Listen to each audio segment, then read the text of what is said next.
4 things you absolutely need to see and do at Narai-juku. I live just 40 minutes away from this historic post town and visit frequently, so you can trust my advice. Exploring with an insider's perspective makes it so much more interesting. While Magome and Tsumago are incredibly famous, Narai is actually the longest preserved post town on the Nakasendo Trail, stretching nearly 1 kilometer. So here are the 4 things you absolutely need to see and do while you are here. So let's start with number 4. Spot the real Edo period architecture.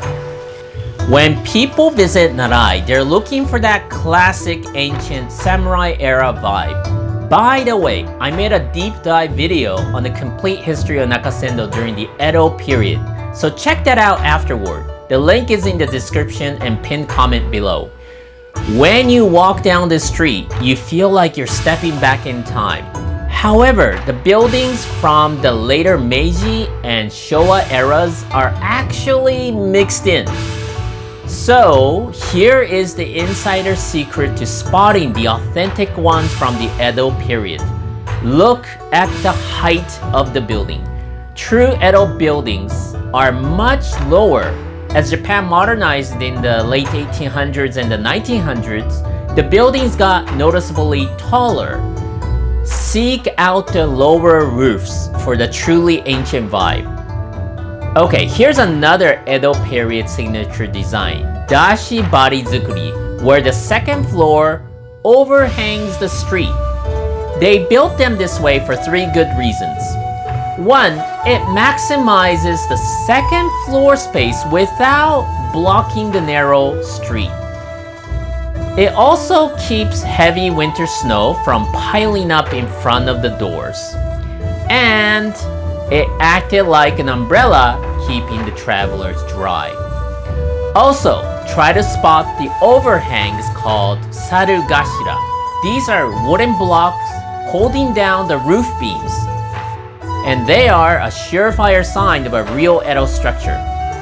So, sarugashira actually means monkey heads, and if you use your imagination, that's kind of what they look like. Now you're able to tell the Edo period buildings apart from the others. For a textbook example, head straight to Nakamura House, the best preserved Edo period home in town. It'll cost you 500 yen to go inside, but I highly recommend it. You'll also be able to get a nice English brochure once you're inside that will give you some history. Nakamura House is right here in Narai. By the way, I'll put a link of this English map on the description below, so make sure you bookmark it. Number 3 on the list is to spot the comb. Take a look at these giant combs displayed in front of the buildings here. They aren't just for show. There's an incredible story behind them. Centuries ago, a woman named O-Roku suffered from terrible daily headaches. She climbed sacred Mount Ontake to pray for a cure. One night, the gods answered her prayer in a dream. They told her to find a special wood called minebari and carve a fine-toothed comb and brush her hair with it every day. She did. And just like that, her headaches vanished. She began selling these handmade combs to travelers along the trail. By the Edo period, these O-Roku combs became a massive viral hit. They were the ultimate souvenir that everyone had to have.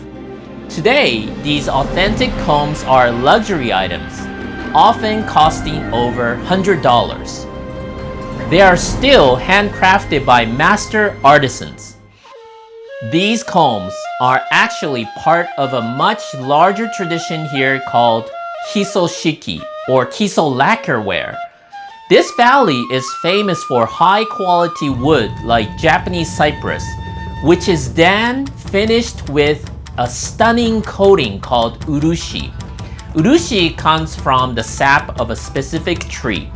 It's incredibly precious because a single tree produces only a tiny amount of sap each year, making it very rare.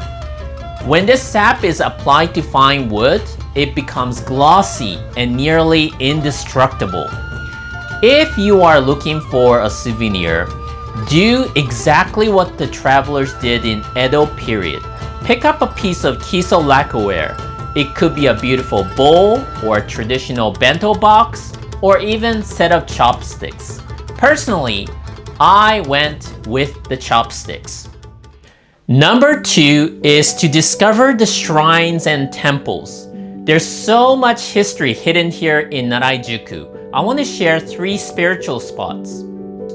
Near the entrance of town, a hill is lined with over 200 stones of Jizo statues wearing red bibs. They're the guardians of travelers. The Kiso Valley was beautiful but deadly. Thousands of travelers became lost in winter snowstorms or collapsed from exhaustion. These statues were carved to comfort the spirits of those who never made it home. By the way, all the locations I'm covering in this video are marked for you on this map. There's a link in the description so you can refer to it whenever you need. Hope you find it useful. Okay, back to the video. Number 2 is the hidden Maria statue. Inside the courtyard of Dainji Temple, a small stone statue holds a dark historical secret. For hundreds of years, Christianity was banned in Japan under penalty of death.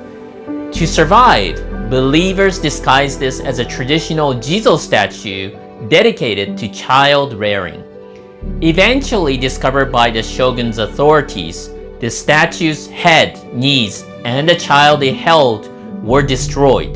Today, its headless form stands as a tragic monument to the hidden Christians.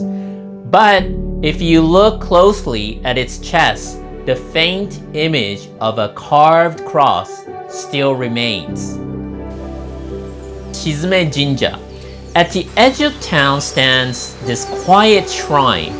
When a terrifying plague swept through during the Edo period, locals built it for protection. Shizume means to calm or suppress. It is said that this shrine shielded the people from the dangerous plague. And the last on the list is to taste the local soul food. All that walking will make you hungry, and this valley is home to incredible historic soul food. Keep your eyes open for 3 local specialties. Soba, buckwheat noodles.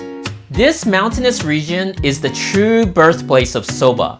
Because the terrain is too steep and cold for rice to grow in this area, samurai-era farmers grew buckwheat instead. The cold, icy mountain water makes the noodles incredibly firm and flavorful. In some shops, chefs still roll and hand cut them fresh every morning right in front of you. Oyaki. These are thick, chewy dumpling made from buckwheat or wheat flour stuffed with mountain vegetables or miso eggplant. Originally, locals baked them directly in the hot ashes of their fireplace, and samurai packed these little snacks in their robes for later snack. Next up is Goheimochi. These are sticky rice cakes, usually served on wooden skewers, though you'll sometimes find them on plates. They are typically grilled over an open flame and coated in savory sauce made from soya sauce or miso and crushed walnuts. This is the classic flavor, but many shops have their own creative twists.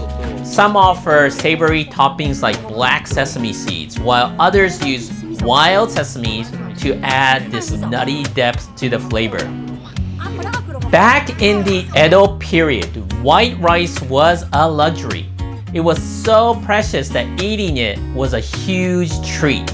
Don't just look at the buildings, try the local food. It's the best way to immerse yourself in the culture and get a real taste of what life was like back in the Edo period. And there you have it, the 4 must-dos for your visit to Narai-juku. This town has so many layers of history hidden in every corner, and it really changes your experience when you know the stories behind what you're looking at. To truly understand what you're looking at, you should know the history of Nakasendo Trail before you arrive. So make sure to watch my Edo-period video first. It's essential viewing for any travelers visiting these towns. If you found this useful, please hit the like button and subscribe for more. Thank you for watching, and I'll see you in the next video.